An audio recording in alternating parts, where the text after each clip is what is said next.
नमस्कार, मैं सुशीला कुलरिया। आज हम छंद पढ़ेंगे। पिछली कक्षाओं में जो कक्षाएं थी जैसे अपन होती अलंकार की, तो उसमें जो कक्षाएं पूरी उचित रूप से नहीं चल पाई थी, तो उसके मैंने नोट्स की पीडीएफ बना के अपनी चैनल लिंक में डाल दूँगी, आप उसको देख लेना। ठीक है। आज हम छंद पढ़ेंगे। देखो छंद क्या होता है, पहले इसको समझ लेते हैं। छंद शब्द का अर्थ होता है, देखो ये छंद शब्द का अर्थ होता है प्रसन्न करना, आह्लादित करना। यानी जहाँ भी छंद का प्रयोग किया जाता है, जिस भी पंक्ति में, जिस भी जो है काव्य में छंदों का प्रयोग किया जाता है, तो छंदों में एक अलग ही प्रकार की राग उत्पन्न हो जाती है, एक अलग ही प्रकार का उसमें जो है तुक लय उत्पन्न हो जाता है। ठीक है ना। तो उसको पढ़ने के बाद में जो संगीत का सा आभास होता है, उसमें गान का सा आभास हो जाता है। ठीक है ना। तो जैसे ये अपन संगीत को पढ़ते हैं ना, तो अपना हृदय अपने आप ही जो है प्रसन्न हो जाता है, आनंदित होता है। ठीक है ना। तो इसमें यहाँ देखो एक बात का ध्यान रखना है अपने को, जब अपन छंद पढ़ते हैं तो यहाँ पर भाव का और अर्थ का कोई मतलब नहीं होता। जैसे कि अपने सारी अलंकारों की कक्षाएं पढ़ी है, रस की जो है कक्षाएं पढ़ी है, तो उसमें भाव अर्थ है ना अपनी अपनी जगह है ना, वो महत्वपूर्ण स्थान रखते हैं। ठीक है ना। तो रस में भी देखो जो अर्थ के आधार पर ही रस उत्पन्न होता है, तो रस की अपनी अपनी महत्ता है। उसी प्रकार अलंकारों में भी देखो अपने शब्द अलंकार, अर्थालंकार, तो अर्थ के आधार पर भी अपने इसके जो देखे थे है ना। तो यहाँ पर जो है छंदों में अर्थ का कोई महत्व नहीं है, शब्दों का कोई महत्व नहीं है। इसमें विशेष रूप से ध्यान दिया जाता है वर्णों का। ठीक है ना। वर्णों पर और मात्राओं के ऊपर विशेष रूप से ध्यान दिया जाता है। यानी ठीक है। तो देखते हैं अपन, यानी मात्राओं वर्णों का वहाँ ध्यान दिया जाता है जहाँ पर जो है निश्चित मात्राओं की संख्या होती है और निश्चित वर्णों की संख्या होती है। अब देखो जहाँ निश्चित वर्ण होंगे, एक पंक्ति में मान लो 10 वर्ण है, दूसरी में भी 10 वर्ण है, तो अपने आप ही राग बन गई ना। ठीक है ना। अपने आप ही उसमें लय आ जाएगी और अपने आप ही वह संगीतात्मकता राग उत्पन्न करेंगे। तो जो काव्य है जो राग उत्पन्न करेंगे, उसको पढ़कर अपन अपने आप ही प्रसन्न होंगे, उसको पढ़कर अपन अपने आप ही जो है आह्लादित होंगे। ठीक है ना। तो जहाँ पर मात्राओं और वर्णों की जो निश्चित संख्या निर्धारित होती है, संख्या निश्चित होती है, वहाँ अपन क्या कहते हैं, उनको कहते हैं अपन छंद कहते हैं। ठीक है। तो एक ही बात का ध्यान रखना है अपने को, छंदों में अर्थ का जो है अर्थ के ऊपर ध्यान नहीं देना है, शब्दों के ऊपर अपने को ध्यान नहीं देना है, मात्राओं और वर्णों के ऊपर ध्यान देना है कि काव्य में, पंक्तियों में, जो लाइनों में, चरणों में, वहाँ पर मात्राओं की जो है गणना की जाती है और वर्णों की गणना की जाती है। ठीक है। जहाँ पर निश्चित मात्राएं होती है वहाँ छंद होते हैं, जहाँ पर निश्चित वर्ण होते हैं वहाँ छंद होते हैं। ठीक है। अब देखो छंद है, आपके क्वेश्चन आता है छंद की परिभाषा। देखिए कल कक्षा में भी पूछा था बच्चों ने, और आज देखिए कल उसमें कमेंट्स में भी बच्चे पूछ रहे थे कि मैडम जैसे अलंकार की परिभाषा आती है तो उसको अपने को किस प्रकार लिखना है। देखो अलंकार की, अगर केवल अलंकार की ही परिभाषा पूछते हैं अपने को कि अलंकार किसे कहते हैं, और उदाहरण सहित समझाइए, अगर यहीं तक क्वेश्चन आता है तो अपने को सिर्फ अलंकार शब्द का अर्थ, अलंकार की परिभाषा और 2-3 उसके उदाहरण लिख देने हैं बस। ठीक है। ज़्यादा से ज़्यादा अपन उसके अलंकार के भेद तक सीमित हो सकते हैं, भेदों के नाम लिख दो बस, ये है उसका उदाहरण खूब होता है। अगर इसकी जगह अपन देख ले, मान लो उपमा अलंकार किसे कहते हैं, उदाहरण सहित समझाइए। अब देखो बेटा, अगर उपमा अलंकार किसे कहते हैं, तो इसमें देखो उपमा शब्द का अर्थ भी आएगा और उसमें उपमा की परिभाषा भी आएगी। पहले उपमा के उदाहरण आएंगे, उपमा के भेद आएंगे और भेदों के एक एक उदाहरण भी उसमें आएंगे। अब आप कहोगे मैडम ये तो बहुत बड़ा हो जाएगा, तो आपके बेटा नंबर भी तो बड़े हो जाएंगे ना। आपके एक ही क्वेश्चन के 7.5 नंबर मिल रहे हैं आपके पेपर में। ठीक है। तो आपको उस बात का भी ध्यान रखना है। अब आगे देखो, छंद पढ़ो।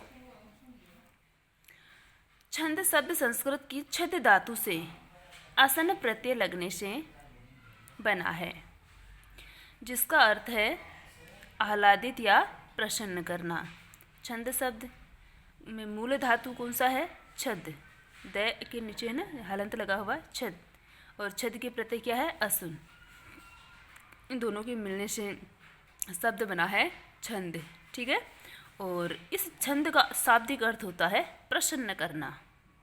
ठीक है, आगे देखो, अब इस छंद का पूरा जो अर्थ है वो देखते हैं। भाषा को सुंदर और अलंकृत बनाने के लिए जिस प्रकार शब्द योजना, वाक्य योजना, शैली, शिल्प आवश्यक है, उसी प्रकार पद्यबद्ध रचना को लय युक्त, गतिशील और प्रवाहपूर्ण बनाने के लिए उसे छंद के सांचे में ढालना पड़ता है।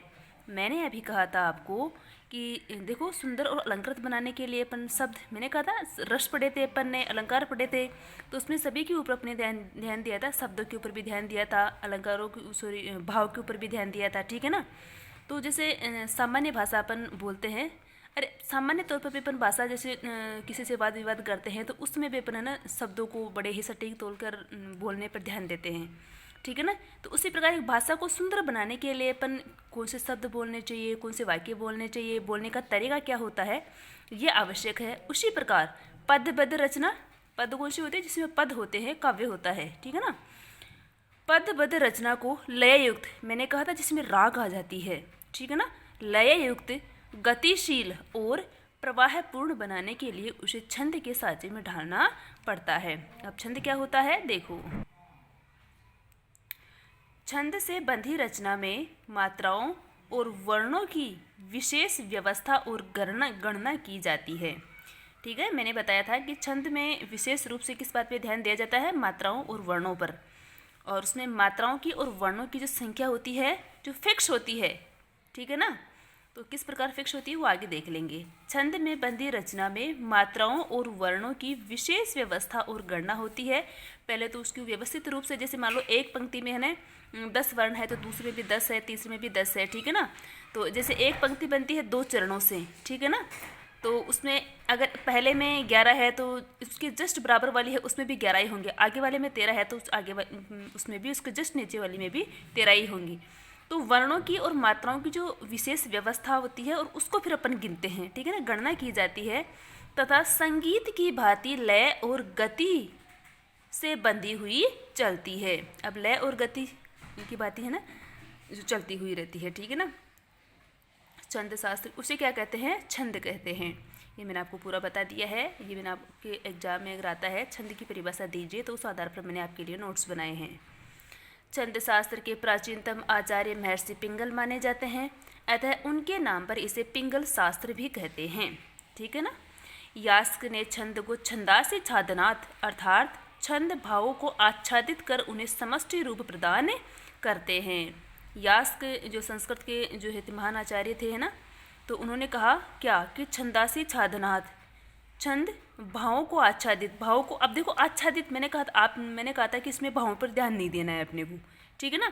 तो आप कहोगे मैडम इसमें तो संस्कृत क्या चले तो भावों का नाम ले लिया, तो इसका अर्थ तो देखो ना, छंद भावों को आच्छादित, आच्छादित ने ढक देते हैं, भावों को ढक देते हैं, उन्हें समष्टि रूप में प्रदान करते हैं, बिल्कुल जो है छोटे रूप में है ना उनको अपने को प्रदान करते हैं। ठीक है ना।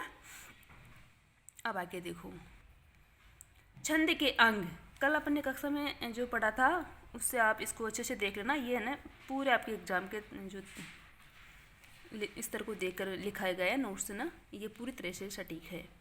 छंद के अंग देखो, यति, गति, मात्रा, चरण, गण, तुक क्या होते हैं देखते हैं। यति का अर्थ होता है विराम या ठहराव। ठीक है ना। यति का शाब्दिक अर्थ होता है जहाँ पर जैसे अपन बोलते हैं, आप लोगों ने दोहे पढ़े होंगे, तो दोहे में जैसे एक पंक्ति होती है, उस पंक्ति के बीच में जैसे छोटा सा विराम चिन्ह लगा हुआ होता है। ठीक है ना। एक पूरी पंक्ति होती है, पंक्ति के बीच में विराम चिन्ह लगा हुआ होता है ना, तो उसे कहते हैं अपन ठहराव। ठीक है ना। यति का अर्थ है विराम या ठहराव।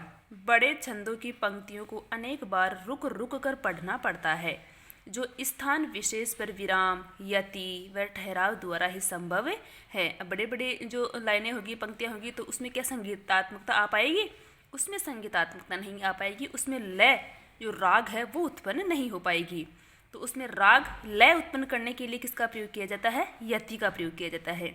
अब यति जैसे अपन व्याकरण में विराम चिन्ह का काम में लेते हैं ना, ये विराम चिन्ह ही बेटा है ना काव्य शास्त्र में यति कहलाता है। आप इतना ध्यान रखना, समझने के तौर पे बोल रही हूँ। जो व्याकरण में विराम चिन्ह होता है अल्प विराम चिन्ह, अल्प विराम चिन्ह है ना छोटा सा, देखो आपको ये समझ में नहीं आ रहा तो यहाँ लगा देती हूँ मैं, ठीक है ना। छोटा सा अपन अल्प विराम लगाते हैं, अल्प विराम। इस अल्प विराम को अपन काव्य शास्त्र में क्या कहते हैं, यति कहते हैं, ठीक है। अब इसको पढ़ लो। यति का अर्थ विराम या ठहराव। बड़े छंदों की पंक्तियों को अनेक बार रुक रुक कर पढ़ना पड़ता है, जो स्थान विशेष पर विराम, यति व ठहराव द्वारा ही संभव है। यति को अल्प विराम चिन्ह से सूचित किया जाता है। इतना सा ध्यान रखना है, जिसको व्याकरण में अपन अल्प विराम पढ़ते थे उसे काव्य शास्त्र में यति पढ़ते हैं, ठीक है। आगे देखो, उदाहरण देख लेते हैं। प्रिय पति वह मेरा प्राण प्यारा कहाँ है। अब यहाँ पर प्रिय पति वह मेरा, यहाँ पर रुक रही है। यशोधरा अपने पति से पूछती है, जब श्री कृष्ण मथुरा चले जाते हैं तब, है ना, ये साकेत की पंक्तियाँ हैं, अपन ने पढ़ी हुई थी। तो यहाँ पर यशोधरा अपने पति से कहती कि हे प्रिय पति वह मेरा। अब यहाँ पर देखो अल्प विराम है, ठहराव, ठीक है ना, थोड़ा विराम ले रही है यशोधरा, और फिर प्राण प्यारा कहाँ है, ठीक है। थोड़ा ब्लूम आ रहा है, अब ठीक है। दूसरा है गति। गति का साथ भी कर होता है प्रवाह, है, समझाने की आवश्यकता ही नहीं है। छंद को प्रभावपूर्ण ढंग से पढ़ने पर जो लय उत्पन्न होती है उसे गति कहते हैं। छंद को अपन पढ़ते हैं तो जो लय उत्पन्न होती है, जैसे अपन, है ना, एक स्पीड से पढ़ते जाते हैं, है ना, एक अलग ही जो है उसमें वो बन जाती है गति, एक लय बन जाती है ना, तो उसे कहते हैं गति। मात्रा। किसी स्वर वर्ण के उच्चारण में लगे समय को मात्रा कहा जाता है। यद्यपि ये सब कक्षा में पढ़ा दिया गया था, लेकिन फिर भी है ना, जो मैं ये वीडियो में थोड़ा सा और सहज तरीका इसमें बता रही हूँ आपको, है ना। किसी स्वर वर्ण के उच्चारण में लगे समय को मात्रा कहा जाता है। यह दो प्रकार के होते हैं, गुरु तथा लघु। अब ये देखो बेटा, मात्रा अपन आज दिन तक मात्रा पढ़ते आए हैं। सारे स्वर में जितने भी वर्ण होते हैं वो व्यंजनों के साथ काम में लेते हैं, उन्हें अपन मात्रा कहते हैं, ठीक है ना। तो उन मात्राओं को में जो मात्रा किसे कहते हैं, स्वर और वर्ण के उच्चारण में लगे समय को, जितना समय लगता है, अगर समय नहीं लगता तो केवल वे व्यंजन हो जाएंगे, और अगर समय लगता है, ठीक है ना, तो उसके मतलब क्या हो जाएगा, उस व्यंजन के मात्रा है, ठीक है ना।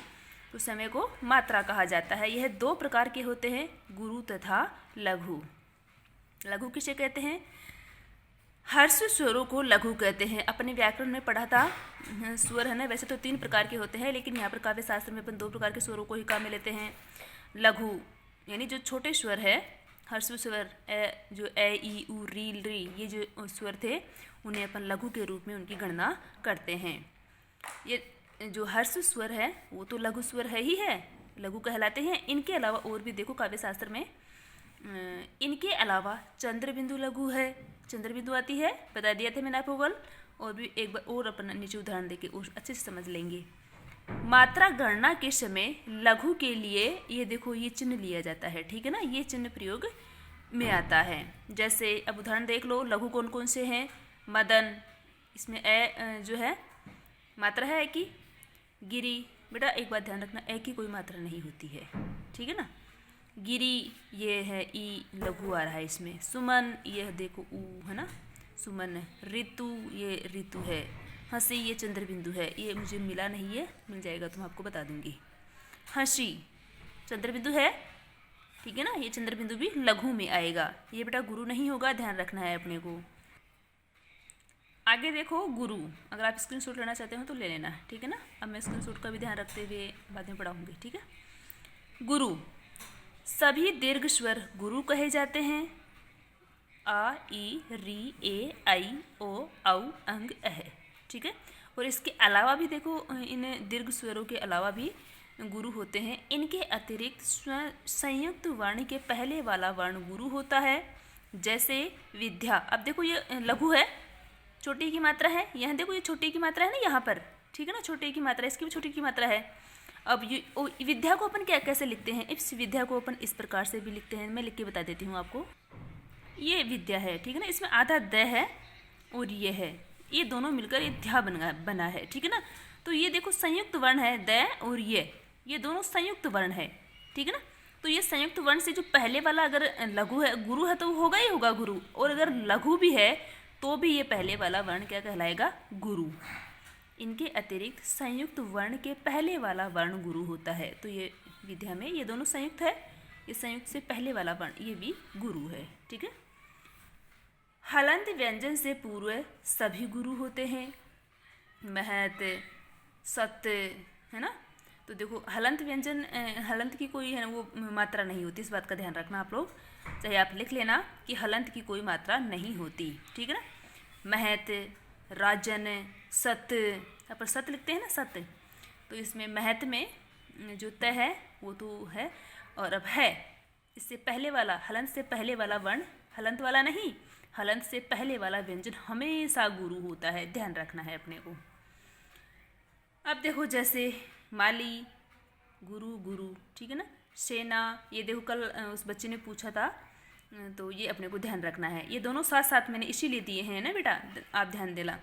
जैसे कल बच्चे ने कहा था कि मैडम ये तो लघु हो जाएगा, ये गुरु हो जाएगा, अब आपको अच्छे से समझ में आ जाएगा। कल कक्षा में है ना जल्दबाजी में, समय के अभाव में मैं बता नहीं पाई थी, इसको आप अच्छे से देख लो, ठीक है ना। ये देखो, ये दिखने में तो लघु दिख रही है, लेकिन ये लघु नहीं है, गुरु है। क्यों? क्योंकि अपन ने ऊपर पढ़ लिया ना, ये पढ़ लिया ए ऐ, ये दीर्घ स्वर है और ये गुरु में आते हैं, ठीक है ना। तो यहाँ पर जो गुरु है मैया, इसके दो मात्रा है, मतलब कि ऐ, ये भी मोरा, ये भी देखो, ठीक है ना, ये अपने को, और अंग, ये अंग वाला है ना, अंग, ये वंश। भानु, ये विसर्ग है, अह, ये जो अह है ये भी अपने गुरु में आ जाएगा। अब यहाँ देखो, मैंने कहा था आपको क्या, चंद्र बिंदु वाला है ना, तो कहाँ गया, हाँ यहाँ देखो अपन, चंद्र बिंदु है इसके, हंसी, ठीक है ना। तो ये तो बेटा इसमें ये लघु ही है, ये मैंने लगा दिया है, ये है कि ऊपर चंद्र बिंदु है तो ये लघु होगा, और ये तो देखो ई की बड़ी ई की मात्रा है तो ये तो गुरु होगा, ठीक है ना। तो बड़ी मात्रा है, बड़ी ई की मात्रा है तो गुरु होगा ही होगा, ये अपन ने पढ़ा है, ये तो मैंने शब्द लिखने के लिए यहाँ पर लिख दिया है, ठीक है ना। लेकिन ये चंद्र बिंदु है इसके ऊपर, तो ये गुरु, सॉरी लघु, और ये गुरु हुआ। अब ये देखो आगे, हंसी, हंसी नहीं है, हंसी है ये, तो है कि आ की मात्रा है, और आ क्या है, आ जो है गुरु है, ठीक है ना। तो हंसी गुरु लघु हो जाएगा और हंसी गुरु हो जाएगा, ठीक है। अब आपको अच्छे से समझ में आ गया होगा। तुक किसे कहते हैं? छंद के चरणों की अंतिम ध्वनि की समानता को तुक कहते हैं। कल बोर्ड पे है ना, शॉर्ट में भी लिखवा दिया था मैंने आपको। अब तुक बरबस राज न सुमंत पठाए, सूर सरी तीर आपू तबे आए। अब देखो अपन ने यहाँ पर देख रहे हैं, यहाँ पठाए, तुक, ठीक है ना, आए, मिल रहे हैं ना तुक, पहले जो दो है, दूसरे में जो अंतिम है उसका जो है समान जो है वर्णों की आवृत्ति हो रही है, ठीक है ना। और एक अपने को ये भी ध्यान रखना है कि जहाँ अंत्यानुप्रास होता है वहाँ तुक होती है, जहाँ तुक होता है वहाँ अंत्यानुप्रास हो जाएगा। अंत्यानुप्रास क्या है? अलंकार हो जाएगा, ठीक है। अब देखो आगे, चरण, छंद की स्क्रीनशॉट ले लो। चरण, छंद की पंक्ति को चरण कहते हैं, चरण या पद, ठीक है ना। छंद की पंक्ति को या तो अपन चरण कहते हैं या एक पद कहते हैं, ठीक है। और साधारणतः एक छंद में 4 पंक्तियां होती है, परंतु कुछ छंद के 6 चरण भी होते हैं, है ना। सामान्यतः देखो हर छंद में 4 ही पंक्तियां होती है, इसको अपन विस्तृत से। अब चरण क्या होते हैं, जैसे मैं आपको उदाहरण बता दूंगी। अभी कैसे देखूँ, मैं पहले बता देती हूँ। अपन ने ये देखा था, ये है चरण, प्रिय पति वह मेरा प्राण प्यारा कहाँ है। एक चरण ये है और दूसरा चरण ये है, ठीक है ना। एक ही पंक्ति है, पंक्ति एक ही है, इस एक पंक्ति में 2 चरण है, ध्यान रखना। ये जो पहला चरण है इसे विषम चरण कहते हैं, सॉरी हाँ, इसे विषम चरण कहते हैं, और जो दूसरा चरण है इसे सम चरण कहते हैं। सम और विषम में तो आप अंतर जानते हो ना। तो आगे वाला है ना, जो तीसरा चरण हो जाएगा तो ये भी विषम चरण हो जाएगा, और ये जो आगे वाला इसमें ये चौथा हो जाएगा, ये 5वां हो जाएगा, ये 6वां, ऐसे आगे आगे जैसे चलते जाएंगे। बस सम और विषम चरण, यानी छंद की एक ही पंक्ति में कितने चरण होते हैं? 2 चरण होते हैं, ये आपको ध्यान रखना है। अगर आगे अपन पढ़ेंगे ना, जो क्या सारे जो मात्रिक वार्णिक जितने भी छंद अपन पढ़ेंगे, तो उसमें ये ध्यान रखने की बात है। चरण तो आप समझ जाओगे, लेकिन सम विषम में आप जो है कंफ्यूज मत होना। ये छंद का एक पूरा चरण है, और हर छंद की एक पंक्ति में 2 चरण होते हैं, ठीक है, एक विषम चरण और एक सम चरण। अब देखो आगे, ठीक है। छंद की पंक्ति को चरण कहते हैं। साधारणतः एक छंद में 4 पंक्तियां होती है ना। एक छंद में 4 पंक्तियाँ अब हो जाएगी ना। एक छंद में 4 पंक्तियाँ कैसे? मैंने ये सिर्फ आपको एक ही पंक्ति लिखी है, केवल एक ही पंक्ति लिखी है, प्रिय पति वह मेरा प्राण प्यारा कहाँ है। आगे वाली पंक्ति है दुख जल निधि डूबी का सहारा कहाँ है। ठीक है ना। तो ये दोनों पंक्तियाँ क्या हो जाएगी, एक छंद हो जाएगा, दोनों पंक्तियाँ एक छंद हो जाएगा। और इस पूरे छंद को है ना अपन में कितने चरण हो जाएंगे, 4 चरण हो जाएंगे। ठीक है। हाँ, साधारणतः एक छंद में 4 पंक्तियाँ होती है, परंतु कुछ छंद के 6 चरण भी होते हैं, कुछ के 6 भी होते हैं। वो देखते हैं कौन कौन से के, छप्पे कुंडलियाँ के, ये अपन आगे पढ़ेंगे। प्रत्येक चरण में मात्राओं की गिनती निर्धारित रहती है, ये तो अपन ने पहले ही देख लिया था, कब जब छंद की परिभाषा पढ़ी थी। और अब चरण के बाद में आता है नेक्स्ट गण। गण किसे कहते हैं, वर्णों के समूह को। अब वर्ण कितने, 3 वर्ण। जहाँ पर 3 वर्ण होते हैं, 3 वर्णों के एक समूह को अपन गण कहते हैं, और इनकी संख्या 8 होती है। ये अपने कल कक्षा में 8 गणों की ये देखो नाम है, गणों के नाम है। गणों में कितने लघु और गुरु होते हैं, एक गण में कितनी मात्राएं होती है। अब इनके उदाहरण भी दे रखे हैं मैंने सारे, और कौन से गण का कौन सा देवता होता है, और कौन से गण में से क्या फल मिलता है। ये देवता और ये फल है वो MA net JRF first grade second grade के विद्यार्थियों के लिए है। ठीक है ना। बाकी ये सारे आपके BA फाइनल के हैं। ये क्रम संख्या यहाँ से लेकर यहाँ तक ही आपके BA फाइनल के हैं। आप स्क्रीनशॉट लेना चाहते हो गणों का तो आप ले सकते हो। अब देखो ये गण में एक गुरु और 2 लघु, एक लघु और 2 गुरु है, एक लघु और 2 गुरु है। तो मैंने आपको लघु तो पढ़ा दिया, क्या गुरु नहीं पढ़ाया क्या? हाँ बता दिया, लेकिन आपको संकेत नहीं बताया था, चिन्ह नहीं बताया था ना। तो चिन्ह देख लो, गुरु के लिए तो ये चिन्ह आ गया था उसमें पहले, जो लघु के लिए तो ये चिन्ह आ गया था। गुरु के लिए अपन ये जो S टाइप का, यद्यपि S नहीं होता लेकिन S टाइप का ये जो चिन्ह है ना अपन गुरु के लिए काम में लेते हैं। ठीक है ना। जहाँ गुरु होता है, जैसे मान लो ये है ये, ठीक है ना, ये तो लघु हो जाएगा, और इसकी ओ की मात्रा है, आ की मात्रा है, तो ये क्या है, गुरु है। तो गुरु है तो इसके नीचे अपन है ना ऐसे लिख देंगे S टाइप। ठीक है ना। गुरु का ये जो चिन्ह है वो ऐसे लिख देंगे। ठीक है। आप इसका स्क्रीनशॉट ले लेना और आप इसको पढ़ लेना। अब एक एक वही बात है, एक ही बात है सबकी। अब देखो हाँ, इसमें ये देखने की बात है। ठीक है ना। ये अभी अपन ने विशेष रूप से पढ़ा था जगण। जगण में एक गुरु, पहले गुरु आएगा, पहले लघु आएगा। जगण में पहले लघु आएगा, फिर गुरु, फिर लघु आएगा। अब देखो इसमें किसी की भी मात्रा नहीं है ना, किसी की भी मात्रा है ना। तो ये भी देखो जयंत, लेकिन अपन ने क्या पढ़ा था, संयुक्त वर्ण का पहला वाला व्यंजन गुरु होता है। पढ़ा था पीछे नियम, संयुक्त वर्ण का, ये संयुक्त वर्ण है, इसके पहला वाला जो व्यंजन है वो क्या कहलाएगा, गुरु कहलाएगा। और जगण का जो उदाहरण है वो भी क्या है, क्या कि एक लघु, फिर गुरु और फिर लघु। ठीक है ना। तो जयंत ये है। आप इसमें सारे के सारे देख लेना, और मुझे पढ़ाने की मुझे लग नहीं रहा कि मैं सारे आपको समझाऊँ एक एक। ठीक है। छंदों के प्रकार देखो, छंद मुख्य रूप से 2 प्रकार के होते हैं, मात्रिक छंद और वर्णिक छंद। कक्षा में देख लिया था अपन ने, लेकिन एग्जाम में आ जाते हैं। जैसे मान लो परिभाषा के साथ साथ में छंदों के भेद भी पूछ लेते हैं ना, तो ये अपने को लिखना है ये सारा।